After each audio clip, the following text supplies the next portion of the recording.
Thank you, everybody. Great to see you all here. It takes a huge effort to improve South Congress Avenue, and I see all these people who've contributed that effort, so thanks very much. We're making progress.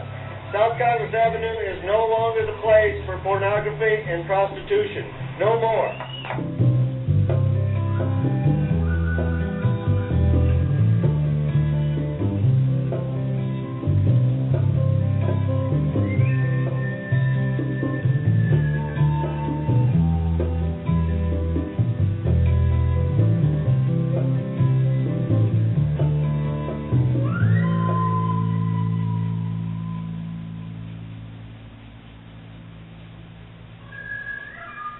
Just so amazing that people they're willing to admit to having a drug problem, they're willing to admit to being hooked on alcohol, but don't say I like a porno movie. Don't say I like something because it's about two women or two men or men and women now. It's getting so, you talk about sex, it's a taboo. Something's wrong with you. You're perverted. Basically, the Cinema West in Austin, Texas, it's been a movie theater really since 1939.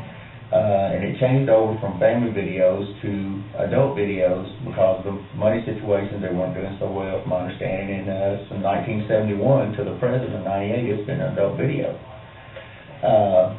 Really adult theater. Neighborhood groups, they've always hated us being here. No more prostitution, no more pornography. If anybody wanted us out, the simple solution, buy us out. We could have been gone years ago, but no, let's go and picket the place, and let's make false accusations. Let's have the neighborhood claiming that we had hookers in here and prostitutes running around, all lies. Anything to upset the neighborhood or get the city council to shut us down. This is where we're at, I guess. It's 1998, and things are looking pretty grim. I'd say we're headed for some sort of totalitarian government within the next year, and this is just one little tiny fragment of that. Just the fact that they want to mess with our sex. You want to come into the business showing the big porno movie on the big screen, and you want to masturbate, and the cops are going to worry about that, while meanwhile a woman's being raped in South Austin? Well, I don't know what else you could really think about that than it's being very foolish of the police to be wasting their time doing that. Hey, it's profit. That's what it's all about.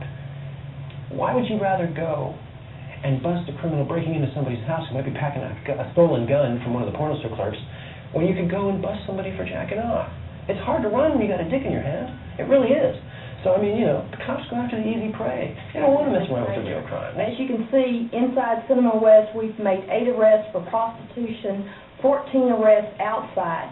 Inside the theater, we've made 23 arrests for public lewdness, also 43 arrests for indecent exposure, 1 case of indecent exposure outside. There's some crazy crap going around these theaters. I ain't going to deny that. We had a guy one time hanging off the balcony on the film reel, he started crawling down the balcony. He was butt naked.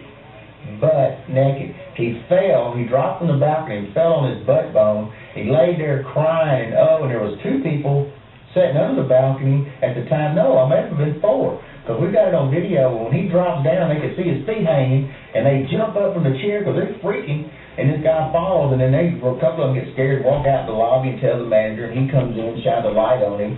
Finally, they end up taking him to jail. There's some Looney Tunes out there in this world. I think they all come here at one time or another, In the article that appeared in the American Statesman, the owner or the manager of the theater said that the reason they had this activity was because of the undercover or the sting operations of the police department. And if you all would stop that, then crime would stop. Can you comment on that? The vice cops. What a joy. Vice. Anyways, well, I used to work on the 3 to 11 shift, which now I'm working mornings, but vice would come in quite often on that shift. They came in on all the shifts. It was disgusting to me. Reprehensible. Just a total waste.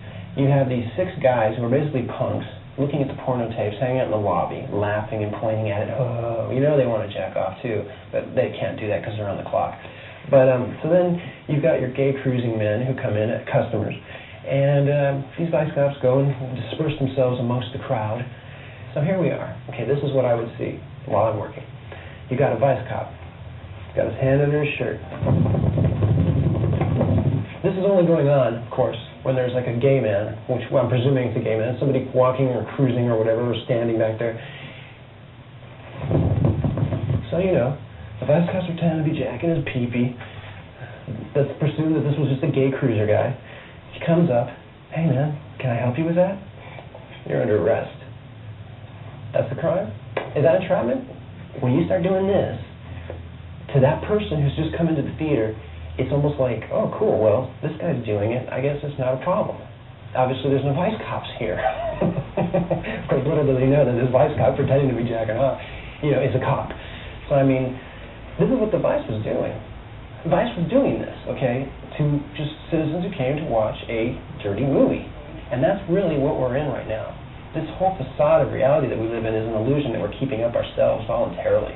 Beneath that layer is this whole unrestrained sexuality, unrestrained aggression, et cetera, just our primordial force of being a human being. And we keep that in check all the time.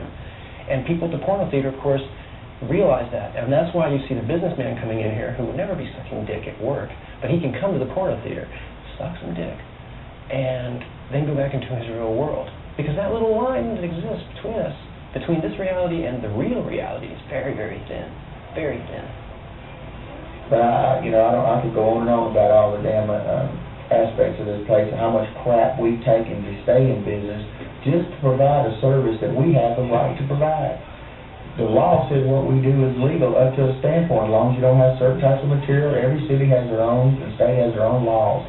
You go to New York or California, they allow everything here from rubber goods that we can't sell. Fine. We're willing to follow the law, but all I'm asking for is to get a fair shake. You know, treat us fairly. If we break the law, then do it. Don't come in and commit the crime to try to shut someplace like this down.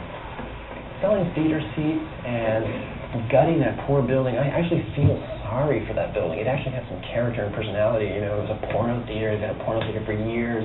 You know, and it had its own. It was like the epitome. It was what you thought of when you thought of porno theater or porno store. It was like just the cliche, the stereotypical. I'm probably the stereotypical porno store clerk even, I don't know. But, you know, it was perfect. That's exactly what kind of a building a porno store should be, you know, in that sense, you know, just the cliche. And now it's going to be turned into some yuppified, I don't know, office space and a cafe on the roof. I think it's sad. I really do. I think that it's just losing the personality that it had, and I think that whole area of Austin, in a sense, is really losing a piece of its history, a piece of its character. It's the South Austin tradition, the Cinema West.